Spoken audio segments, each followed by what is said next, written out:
திருவோணம் நட்சத்திரத்தை பத்தின ஒரு சின்ன சுருக்கத்தை இப்ப பார்க்கலாம். இது மகர ராசில சனியோட கட்டுப்பாட்டுல வர சந்திரனோட நட்சத்திரம்.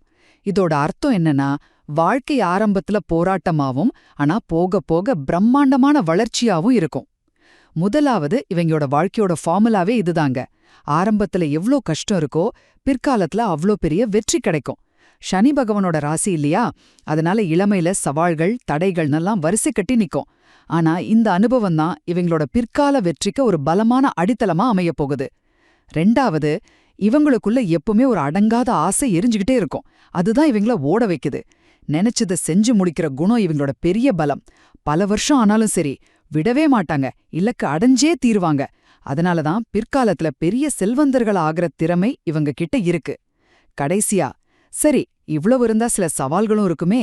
ஆமா, அது இவங்களோட உணர்ச்சி ரீதியான போராட்டம்தான். ஆரம்பத்துல தன்னம்பிக்கையே இருக்காது, ரொம்ப விரக்தியா இருப்பாங்க. காதல், உறவுகள்ல ஒரு சின்ன நிராகரிப்பு கூட இவங்கள ரொம்ப ஆழமா பாதிச்சிடும். ஒரு தாழ்வு மனப்பான்மையை கொடுத்துடும். கனவு பெருசா இருக்கும், ஆனா அதை எப்படி செய்யறதுன்னு ஒரு குழப்பம் இருந்துகிட்டே இருக்கும். சுருக்கமா சொன்னா, திருவோணம் நட்சத்திரக்காரங்க ஆரம்பகால போராட்டங்களை தங்களோட விடாமுயற்சியால ஜெயிச்சு பிற்காலத்துல மிகப்பெரிய வெற்றியை அடையிறவங்க.